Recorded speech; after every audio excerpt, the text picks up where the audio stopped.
संत ज्ञानेश्वर महाराज के जीवन से भी जुड़ा हुआ कुछ अंश लिया। महापुरुषों का जीवन त्याग में रहा है सदैव। कुछ ना कुछ ऐसी स्थिति परिस्थिति बनी है, उन्होंने उन सबको सहन करते हुए फिर इस पथ में आए हैं। सारी कठिनाइयों का सामना करके, सारे कष्टों को उठाते हुए, और उन्हें वो दर्जा हासिल किया है जिसके अंतर्गत खुद दूसरों के कल्याण करने में वो समर्थ हुए हैं।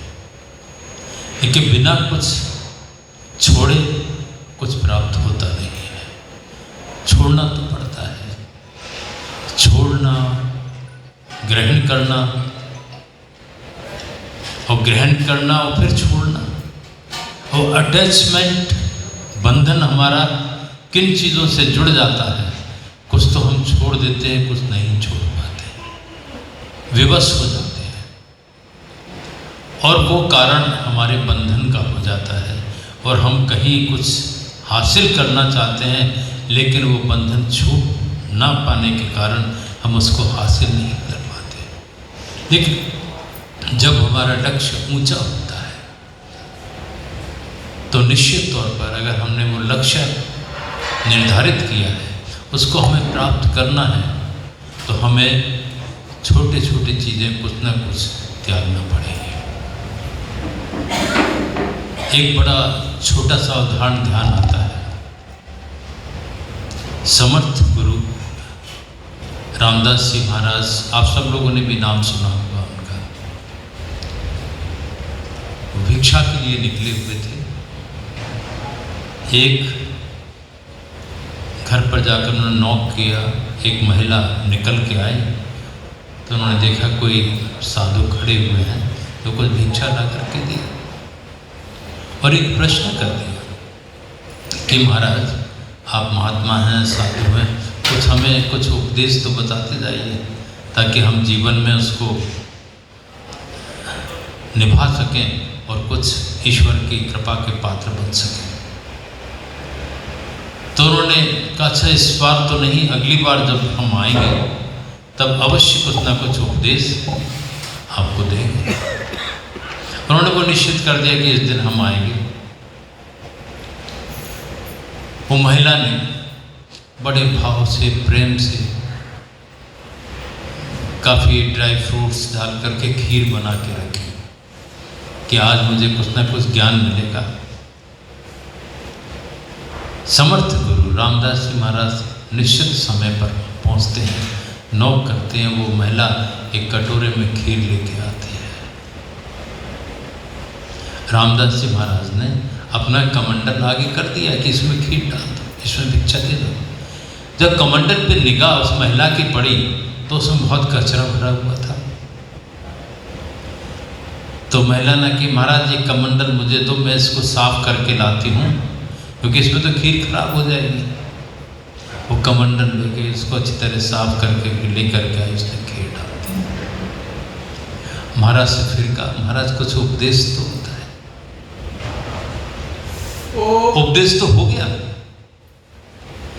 उनका कैसे कि हमारे अंदर बहुत कचरा पड़ा है, हम उसकी कृपा चाहते हैं तो पहले उस कचरे को निकालना पड़ेगा। जब हम उसको निकाल देंगे तो उसकी कृपा का हमें लाभ तुरंत मिलना शुरू हो जाएगा। इशारों में, छोटी छोटी बातों में बहुत बड़ी बातें छिपी होती हैं। संतों महात्माओं के लिए कहा है सैन जनाए मौन कह रही है। इशारे में कह देते हैं, उसने समझ लिया तो समझ लिया और लग गया, और जो नहीं समझा वो गोते खाता रहता है। क्योंकि अगर वो कहें कि तुम ऐसा मत करो और आपने नहीं किया तो हम उसके दोषी हो जाते हैं, ईश्वर के दोषी हो जाते हैं। क्योंकि आज्ञा का पालन करना अगर नहीं करते हैं तो हम ईश्वर, क्योंकि वो वहाँ से जुड़े हुए रहते हैं। कई किस्से ऐसे आते हैं कि गुरु कहें सो कर, गुरु करे सो कभी ना कर। ऐसे कई कहानी किस्से याद हो गए हैं असल में। अब जिसको जो मिल जाए, एक और किस्सा याद है। एक महात्मा जी अपने कुछ शिष्यों के साथ कहीं जा रहे थे। उनके साथ होंगे 30-40 शिष्य और गुरु जी के साथ चले जा रहे हैं। गुरु जी को कुछ भूख सी लगी। रास्ते में एक आम का पेड़ था, पके आम उसमें लगे हुए थे। गुरु जी ने सोचा कि एक आम तोड़ के खा लेते हैं। गुरु जी ने एक आम तोड़ा और ग्रहण कर लिया, आगे बढ़े। शिष्यों ने सोचा अब गुरु जी ने तो तोड़ ही लिया, खा ही लिया, अपने वो क्यों भूखे रहे। सारे शिष्य उस पर टूट गए, वो जितने आम थे सब तोड़ के खा गए। गुरु जी की निगाह पीछे मुड़ के उन्होंने देखा, अरे पेड़ पे तो एक भी आम नहीं है।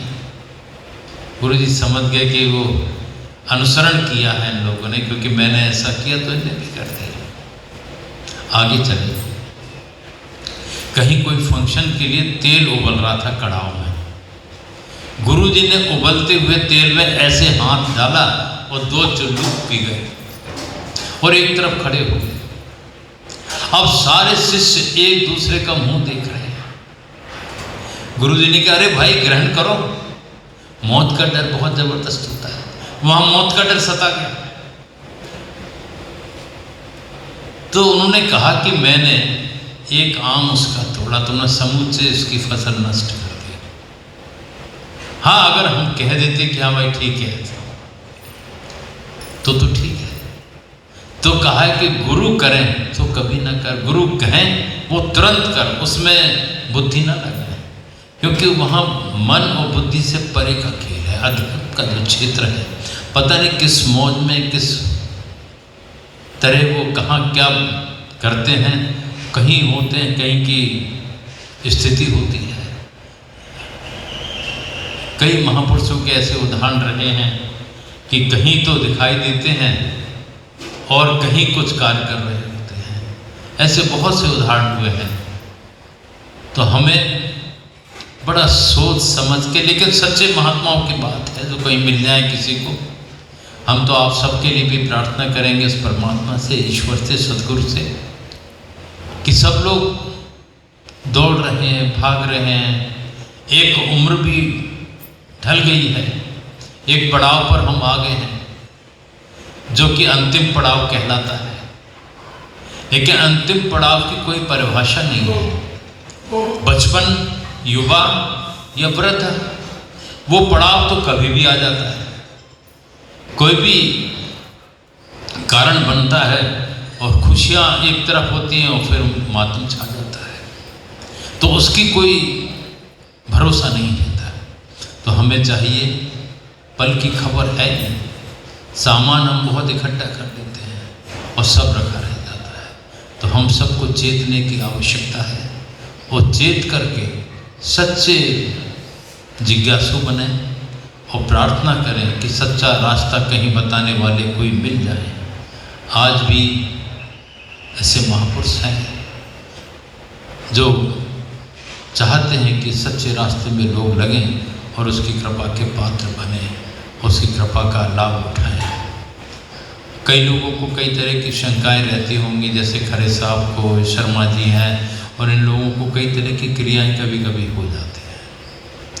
और उसका कारण होता है साधकों में, हिमाचल चूँकि हमसे जुड़ा हुआ है, 12 जिले हैं, 12 जिलों से लोग आते हैं।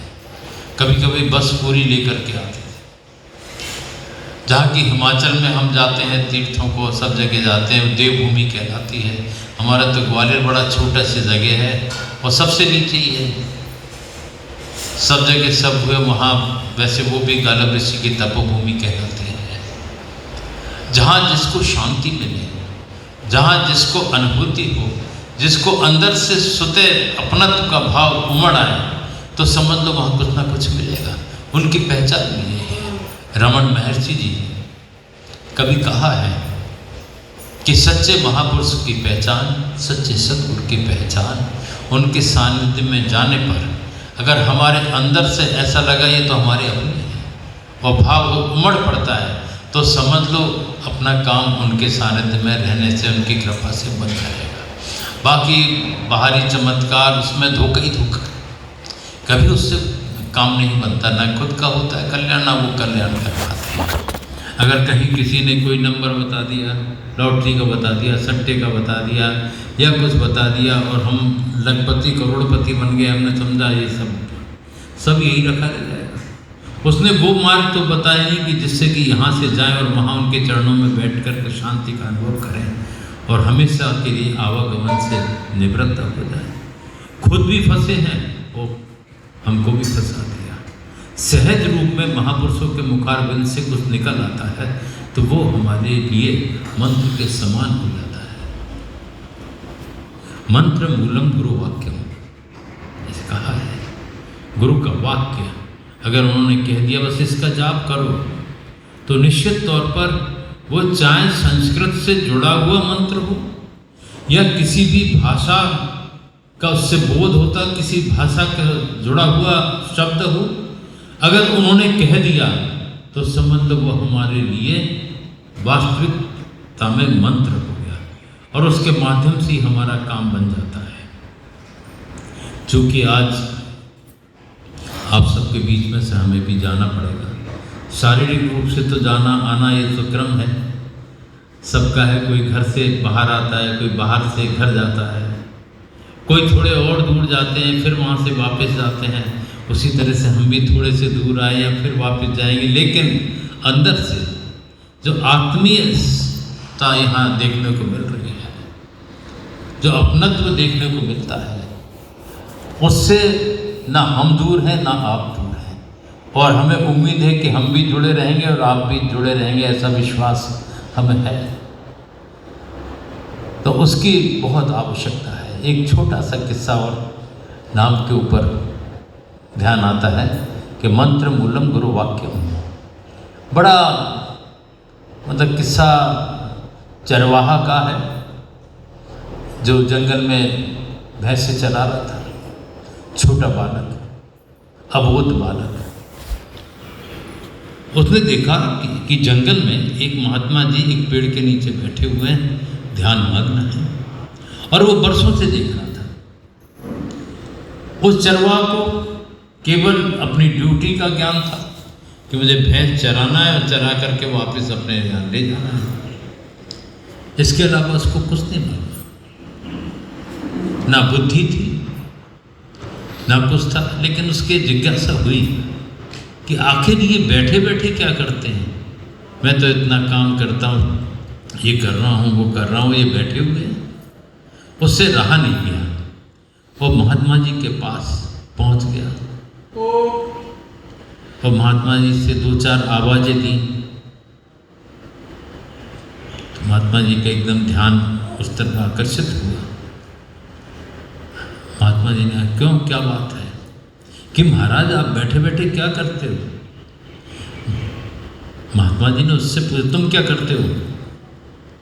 कि मैं तो भैंस चरा रहा हूँ। तो मैं भैंस चराव का जाप करता हूँ। ऐसे कह दिया, गुस्सा में कह दिया उन्होंने। लेकिन वो महात्मा पहुँचे हुए थे, उनको खुद को नहीं मालूम था कि उनकी गति स्थिति क्या, कि उनके मुखारबिंद से जो शब्द निकलेगा उसका क्या प्रभाव पड़ेगा। चरवाहा ने वही शब्द पकड़ लिया, भैंस चरा रहा है, खाना खा रहा है, जो भी कुछ कर रहा, भैंस चराओ भैंस चराओ भैंस चराओ का जाप कर रहा है। निरंतर एक श्वास उसने खाली नहीं रखी, वो जाप करता रहा। कुछ वर्षों बाद एक बड़ा फंक्शन होता है जहाँ सभी महात्माओं का आगमन होता है। वहाँ एक मीनार थी जिसके पास से सबको गुजरना होता है। सब महात्मा गुजर करके वहाँ उस फंक्शन में जा रहे थे। इतने में सबकी निगाह पड़ी कि वो मीनार झुक गई। सबने सोचा कि आपस में बात हुई कि मीनार कैसे झुकी, जरूर कोई ना कोई बड़ा महात्मा आया है, उसके स्वागत में मीनार झुक गई। हम सब के बीच में कोई बहुत बड़े महापुरुष है। अब सबने सोचा कि कैसे पता लगे कि लौटते समय ऐसी व्यवस्था करेंगे, एक एक व्यक्ति निकलेगा, एक एक महात्मा बाहर निकलेगा। एक एक व्यक्ति बाहर निकला। जैसे ही वो चरवा बाहर निकला, मीनार सीधी हो गई। सबने उसके पैर पकड़ लिए कि ये सबसे बड़े। उसकी निगाह, बुजुर्ग हो गए थे वो महात्मा भी, वो भी वहाँ खड़े हुए थे, उनके जाके चढ़वाइए। उन सब से कहा कि मैं कोई महात्मा नहीं हूँ, मैं कुछ नहीं हूँ। पर वो तो लोगों को तो कैसे माने, वो तो समझ गए कि यही सब कुछ है। और उसने जाके उनके पैर पकड़े कि आपने जो मंत्र दिया था उसका जाप किया। आप ये लोग कह रहे हैं कि उनको याद ही नहीं थे, मैंने तो कोई शिष्य नहीं बनाया। कबीर साहब के साथ क्या हुआ था? कबीर साहब को दीक्षा नहीं दे रहे थे, तो कबीर साहब जीनों के नीचे किनारे जाकर के लेट गए। सुबह 4 बजे समर्थ गुरु रामदास जी महाराज के रामानंद स्वामी रामानंद जी महाराज के शिष्य थे कबीर साहब। कबीर साहब को मना कर दिया था दीक्षा देने से, तो वहाँ जाके जीने के अंधेरे में 4 बजे वो गंगा स्नान को जाते थे, अंधेरे में जाके छिपके लेट गए। उधर से स्वामी जी का निकलना हुआ, जीने जैसे ही उतरे तो उनका पैर कबीर साहब पे पड़ गया और उनके मुख से निकला राम राम राम राम। कबीर साहब दोनों हाथ जोड़ करके खड़े हो गए और चरण पकड़ के, मुझे तो मंत्र मिल गया, नाम मिल गया, अब मेरा तो काम बन जाएगा। और उन्होंने वो पकड़ लिया। वही स्थिति वहाँ भी थी। तो मंत्र मूलम गुरु वाक्यम, जो भी कुछ वो कह दे वही वास्तविक मंत्र होता है। ना पुस्तकों में, ना वैसे पढ़ने में, ना वैसे सुनने में उसका प्रभाव बन पाता है। वो शब्द के समान होता है। जन्म जन्मांतर कई जन्मों का फेर हो जाता है, रटते रहते हैं, लिखते रहते हैं, बोलते रहते हैं। तो सच्चे सतगुरु से मिल जाएं कहीं और उनसे हमें नाम मिल जाए, तो उसका निरंतर हम जाप करते रहें, तो हमारा काम जाप करते करते वो कर्म अपने शारीरिक रूप से अपनी ड्यूटी भी निभाएं। वो ये नहीं कहते कि ये सब छोड़ करके उसमें भजो, उसका नाम लो, उसका ये करो, ये घंटों बैठो। ये सब कुछ ना करते हुए उसका तो बैठना, हर श्वास जुड़ गई इसकी, वो तो हर पल हर क्षण हमारे साथ है। उसने तो अपने दिल में उस स्वरूप को बिठा लिया, तो उससे बड़ी और कोई बात नहीं है। कहता हूँ कह जात हूँ बजा बजा के ढोल, श्वासा खाली जात है 3 लोक का मोल। एक एक श्वास की जो कीमत है 3 लोक के बराबर है। जब हमने वो श्वास उसको सौंप दी, कर का मणका डार के मन का मणका, तो जब हमने सौंप दिया तो फिर निश्चित तौर पर हमारा काम बन जाएगा। तो हम तो पता नहीं अमेरिका जाना रहा तो हम तो रास्ते में अग्रवाल साहब, रोशन लाल जी उनसे कहते हैं हम क्यों जा रहे हैं, मालूम नहीं, इतने घंटों का सफ़र कर रहे हैं, समुद्र के ऊपर से निकल रहे हैं, और लेकिन वहाँ कुछ घटनाएं ऐसी घटित हुई तो लगा कि शायद इनके लिए आए थे, और वो जुड़ गए। और वहाँ भी ना कोई घूमने का शौक था। अमेरिका लोग जाते हैं, ये देखा वो देखा, यहाँ देखा वहाँ देखा। वहाँ कहा गया हमसे कि एक लैंड बिकाऊ है, वहाँ पॉपुलेशन तो कम है, लैंड बहुत है, तो बड़ी सस्ती जगह थी, शायद 20 लाख रुपए की थी, 10 लाख रुपए की, 20 एकड़ 10 लाख रुपए की अपनी इंडियन करेंसी में। तो वो लोग कहने लगे ये ले लेते हैं, आप आश्रम बन जाएगा बहुत विशाल यहाँ पे। हमने कहा छोटी सी जगह ग्वालियर, वही पर्याप्त है, अपने घर में रहते हैं और वहीं आश्रम का वातावरण रहे, वो ज़्यादा अच्छा है। अगर हमने यहाँ बना दिया तो रहेंगे वहाँ, चिंता रहेगी यहाँ की, आश्रमों का बहुत बुरा हाल है। तो उससे अच्छा अपने घर गृहस्थी में है, पालन करते हुए अपने चल रहे हैं। ऐसे ही सबके घर आश्रम ही हैं, वैसा वातावरण रहे, वैसी स्थिति रहे, परिस्थिति रहे, साधन रथ हों, ईश्वर के नाम का गान चलता रहे, तो निश्चित तौर पर हम उससे जुड़े रहते हैं और उसकी कृपा का लाभ उठा सकते हैं। क्योंकि आज सब कुछ बन सकता है, लेकिन जो स्थितियाँ परिस्थितियाँ उनको देखते हुए हमें तो अपने अंदर को पाक करना है, पवित्र करना है। हुजूर मालिक साहब ने, हमारे गुरुजी ने, जब वो सिंधिया स्कूल में पढ़ते तो उस समय कई पदों की रचना की है, उसके बाद भी बहुत उन्हीं की कृपा है आज भी। तो कुछ पंक्तियाँ याद हो गई थी। दुनिया की जो रीत के ऊपर उन्होंने लिखा, जाने नहीं रूह पाक से, रूह पाक है पवित्र है, जाने नहीं रूह पाक से, ये गंदगी क्यों कर लगी, ये गंदगी कैसे लग गई, धर जलाया अग्नि में या कब्र में लेटा दिया और मतलब न मुतलक रूह से सामान पर कब्जा किया। जो रूह को हमने दफना दिया या संस्कार कर दिया, उसके बाद दाह संस्कार कर दिया, उसके बाद क्या करते हैं हम, उसके द्वारा अर्जित जो प्रॉपर्टी होती है उसके लिए झगड़े होते हैं, भाइयों में, बच्चों में, ये हिस्सा मेरा, ये तेरा, वो इसका, वो उसका। उसको भूल जाते हैं जिसने किया था, उसको भूल जाते हैं। अपने ऊपर ऐसे कर्म के आवरण पैदा कर देते हैं कि उस परमात्मा की कृपा से भी हम वंचित हो जाते हैं। क्या किसका, उन चीज़ों में झगड़ रहे तो यही रहना है, उन चीज़ों में झगड़े जो हमारे साथ जाना है तो अच्छा है। तो हमें चेतने की आवश्यकता है, चलने की आवश्यकता है। जीवन हमारा भी शांतिपूर्वक और खुशहाल रहे और सर्वदा उसका ध्यान बना रहे, इससे बड़ी और कोई बात नहीं है। हम लोग भी जब वहाँ गए तो वो जब एक दो लोग ऐसे मिले तो लगा कि हम इनके लिए आए।